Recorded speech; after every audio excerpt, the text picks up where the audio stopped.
and they're like local services like teaching retirees like how to use technology. And there's this like there's this 92 or 91-year-old woman. Yeah, she says that she wants to learn how to use a dating website. So, yeah. So that project, we're still trying to learn how to. We're gonna teach them how to do that. But we're really excited.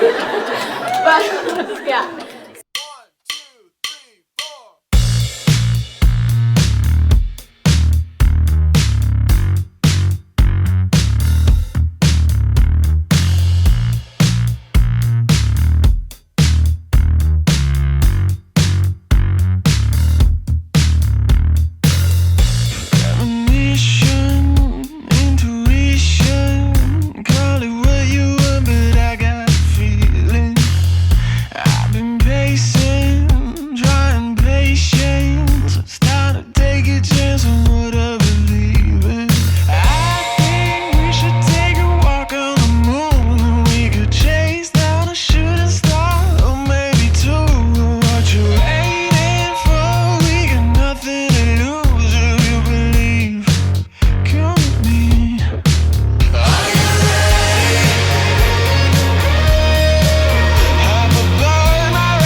I'm seeing, it says the Pantheon, and it's so big and it's so pretty. I don't even have words to describe.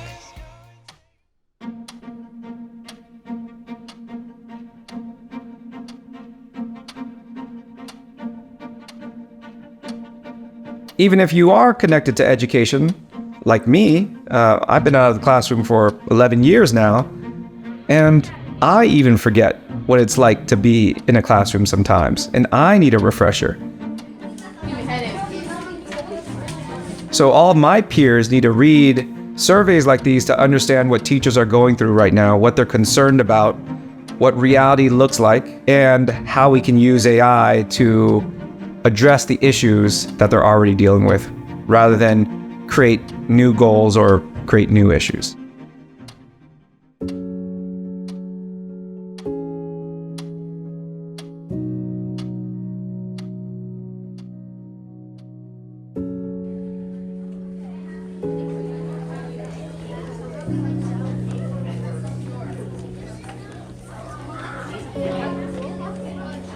The wall is a metaphor for all the things that have nothing to do with generative AI, but create a barrier to teaching with it. Travel back in time with me.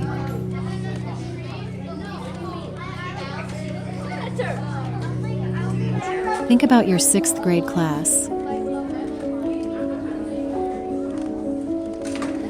Does it look anything like this?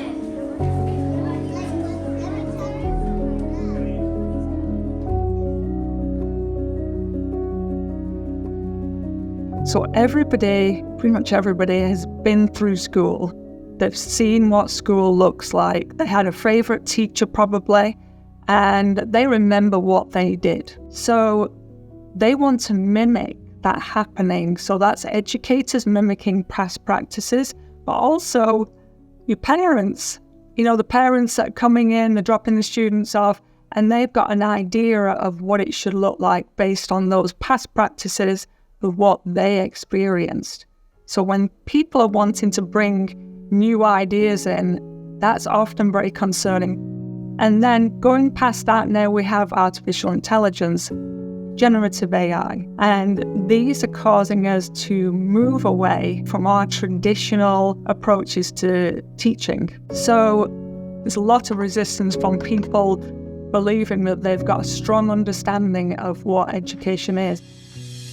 But despite the stiff resistance, newer, more active teaching strategies continue to spread. Things like project-based learning, active learning, flipped classrooms, real world, authentic contexts for students that are culturally and personally relevant. If we can use AI to do those things, we're going to transform education, and we're going to look back and think. But not everyone's on board. When we first started doing project-based learning at the school, I wanted it to be dynamic, and that meant integrating multiple different subjects. It worked great. There were definitely setbacks, but the part that became a massive challenge was figuring out how to communicate that type of learning to families. Okay, so we made this tube. We made it into a square, kind of like, just like folding it in half like that, since it's more sturdy and all. Yeah, so you can just kind of. When kids started getting so excited about what they were learning, when parents heard them, they were saying, "Are you just letting my kid play all day?" It was such a challenge for me to try and figure out how to communicate all of the amazing things that I was seeing these kids develop.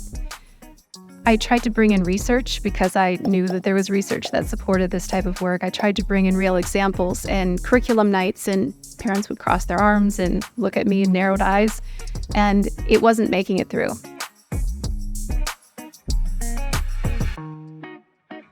Even teachers struggle to have a language of learning. But that's the essence of what every kid is asked to do every day. We need to be better. My work is called visible learning because I want to make the learning visible, not because it's automatically visible. It's not. It's in here. And so that's where that whole language of learning is so powerful. So it switched to trying to be creative in how to get that learning across, and realizing that families didn't have the opportunity to see what I was seeing. They weren't in the classroom during the day while they were at work or at home taking care of things.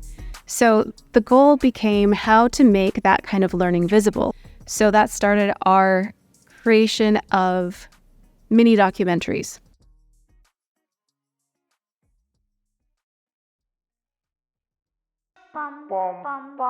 Look, I don't wanna talk. How you try and press the kid and read it, you was soft. All you know is capping, homie, you don't know the law. So I started by having the kids record using their laptops, and then some of them who brought in mobile devices. I wanted them to capture moments of failure.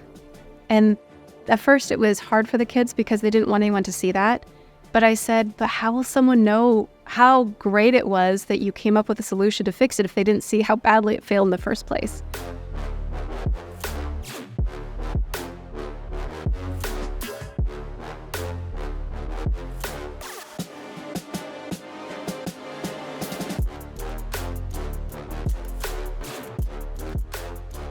So in this process, the kids started creating blooper outtakes of all the things that failed, epic fails.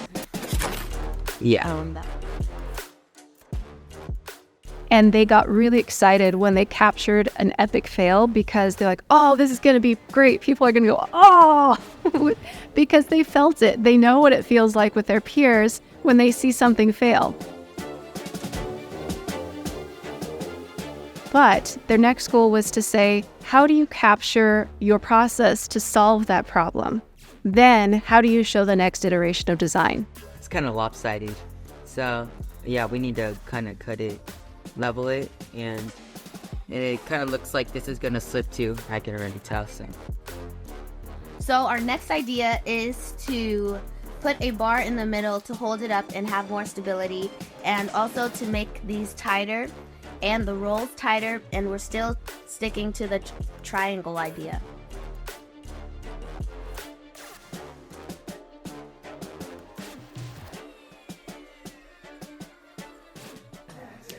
Okay, so we added a beam in the middle for support so that it wouldn't slip, and we rearranged X's.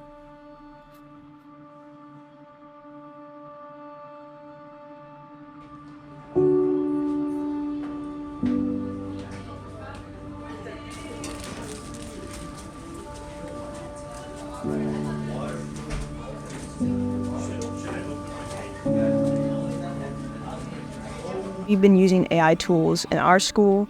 It is kind of a trial and error process, and not everything sticks. And so we are in this learning stage between all of us, staff and students. We're really trying to figure out how we can implement it best. Well, all of this is new to all of us. So as an instructor, I have to be willing to fail, and I have to be willing to fail in front of my students publicly and show them that this is part of the learning process. If we don't fail on things, it means we're not actually learning anything. So willingness to fail is definitely important. That's going to be very difficult for an educator that wants to be really innovative and try out some new things, because that's very, very risky. Risk is kind of seen as, oh no, you need to go with what you always have done, because that's a safe option.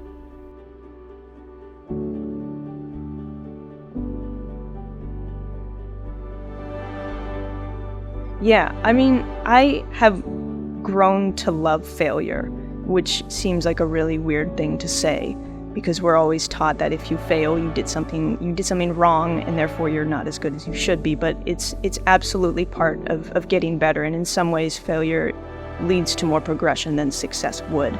And so that's why we do a lot of group projects, and we do a lot of collaboration, and we figure out, well, that didn't work. Okay, let's break it down.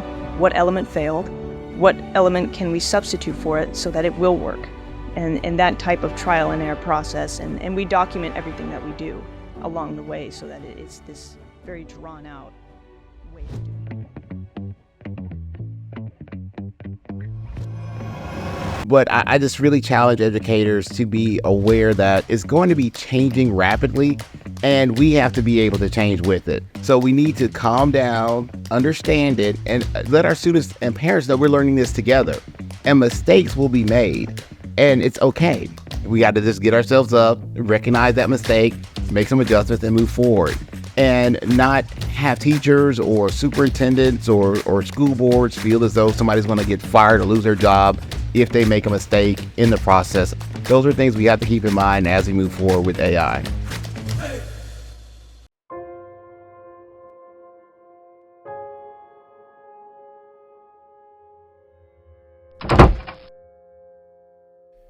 So for me, my educational journey was not what you would call typical. I did have a lot of teachers in my family, and that kind of made me think that maybe that was a profession, but I wanted to be an engineer. And so I went to college to be an architectural engineer and quickly realized that I was way out of my league. I had a lot of creative thoughts, but everything in engineering is very black and white. So I thought, well, let me look around. And all of a sudden I realized throughout my life, I've been doing things like helping teachers out, helping my mom. She's a teacher. My dad actually had a degree in teaching. And I thought, maybe I'll give this a try. And I just fell in love with it instantly. And somewhere along that process, my administrator / coordinator told me, listen, don't take offense to this, but you shouldn't be a teacher. And I said, why not? And she said, you're way too nice to the students. You want to make relationships with them. They're there to learn from you, not to make relationships. And I started thinking, she's got this wrong. And so I'm Sicilian, so I remember everything that someone tells me. I didn't quit. It motivated me to continue to grow. And 5 years later, when I won Teacher of the Year at a school, I took a picture of me and all my students in front of a billboard. And I sent that photo to her with no words. It just, here you go. Here it is. And she, I assume, got it. And now goes, well, I was wrong with that one. That's my hope.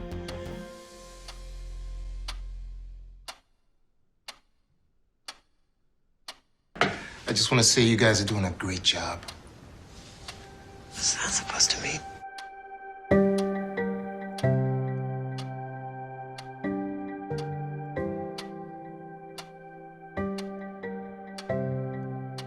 Plenty of administrators feel that distance and that sense of mistrust, again, despite their best efforts. I think in education, there is a wall that divides teachers and administrators. And the wall is this metaphor for centuries of mistrust. I mean, if you look all the way back to when American education first started in the early 19th century, there tended to be a very hierarchical structure. So this mistrust comes a lot from, I think, leaders coming in, maybe not as eager to listen to teachers as they could be. And I think there is also a lot of pressure placed on teachers to do things that they never signed up to do in the first place, from being mental health professionals and physical health professionals and just this big social safety net, when in reality, I only studied how to teach kids writing. I was an English teacher. That is what I know how to do. What I don't know how to do is all of the other things stacked on teachers' shoulders right now.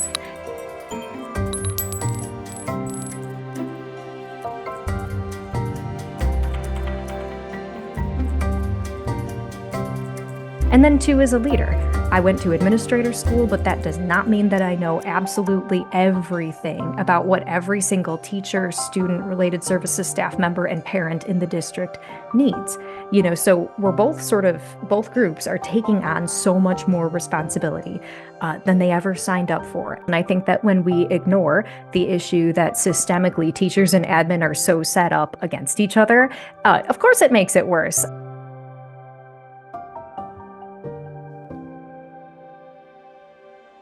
And then not talking about it means that then when we do talk about it, we have a hard time because we've never expressed certain things before, or we don't have the vocabulary. So I think that when we look at an issue like AI, and AI is here, it's not coming, it's absolutely here, it could easily be perceived as one more thing or one more innovation that we want nothing to do with. And you can't blame teachers for seeing it that way, right? They have so many other things to focus on.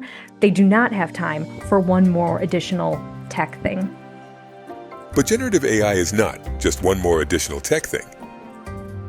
Teachers who have really taken well to generative AI and have sort of been the front runners with it have found that it definitely saves time for them. One of the most powerful ways that they're using it is actually for lesson planning.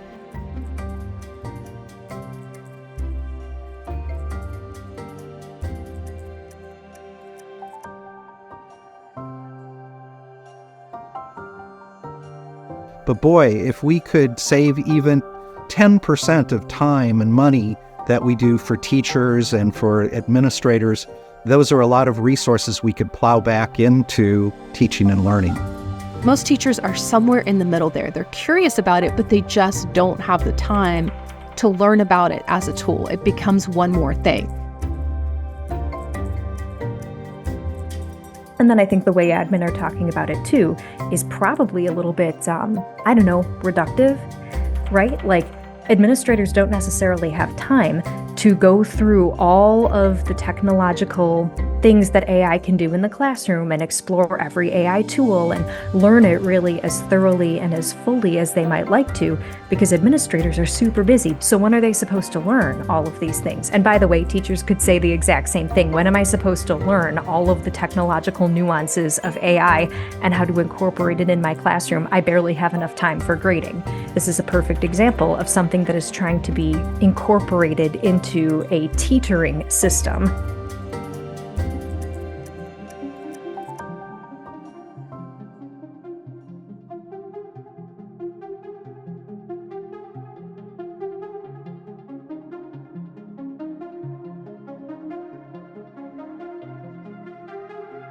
That is a 360-degree measure of teachers' feelings about their working conditions and their job, and it's designed to capture past feelings, current feelings, and predicted feelings about their workplace. We administered the index for the first time this year to a group of teachers, more than 1,000 teachers, and then to a group of school leaders. And while teachers' average morale was a -13 on a scale that ranged from -100 to +100. +25 is what leaders think teacher morale is. -13 is what teachers tell us morale is. So there's quite a gap. And I think that could be a good conversation starter at some schools where these gaps do exist.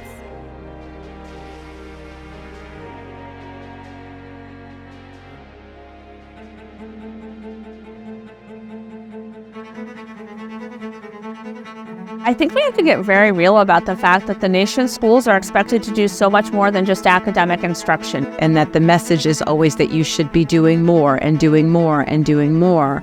And often technology enthusiasts start with the technology, and that's the wrong way to think about innovation. We often jump onto the bright, shiny things without addressing the existing issues that we already have. And there's nothing worse than being in the middle of a tornado and having someone tell you the weather's just fine. You feel like you're not dealing with somebody who's in reality with you. And so educators are ready to be told that it's not just on you. And forcing them to do things will actually diminish their interest, will diminish their sense of autonomy. And what it can end up doing is just sort of making you feel defeated and deflated. We need to better understand how teachers think. What they want out of AI in education, what their concerns are, what their hopes are. I think it's two pieces. Understand really deeply what teachers are going through. And think, okay, what are our systemic issues that we need to address to then move forward? And only then look through the lens of the technology. What we're seeing is a lot of like cheerleading and rah-rah that is completely denying, ignoring, dismissing, invalidating the real genuine concerns and struggles that teachers are having. If you're not currently teaching, then you're not going to have the same insights. You have a different perspective, perhaps. And I think that these perspectives from outside folks are important too, but I always want to really recenter the voices of teachers. What is actually working for them? Because everyone needs to be reminded about the reality in classrooms. The kids we have now are not the kids we had before COVID. There's a reality out there, sometimes outside of maybe our realities. Sometimes we forget that the easiest thing to do is just to listen.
ChatGPT, a language model created by OpenAI, has the ability to respond to prompts in a human-like manner. Our journey with artificial intelligence really started obviously on the 30th of November 2022 when ChatGPT went public. Is it an opportunity? Is it a threat? Or what is it? But ChatGPT surprised everyone and certainly surprised education systems. And a lot of them were just wondering, what do we do about AI? I know many places here, states here in Australia have banned the use of it in school, which excites me because I know that everything's systems banned is usually exciting. There's been such a narrow conversation, I think, by most educators around simply cheating. Because the system values your grade more than the student values learning. Then surprisingly, the thinking around Gen AI began to change rapidly. The fact that generative AI is internet-driven and could literally be everywhere at once, almost immediately, that was completely unprecedented. And this is going to fundamentally change the design of learning because it allows us to start to do things that were just never possible with the types of technologies we had before. I think what makes generative AI unique, though, is that average is over now. Every boss today, he or she has access to above average automation, above average software, above average robotics, above average cheap labor, and now even above average cheap genius. What could we do that would profoundly improve the experience for students, but also for teachers and administrators? I think we're at the very early stage of that.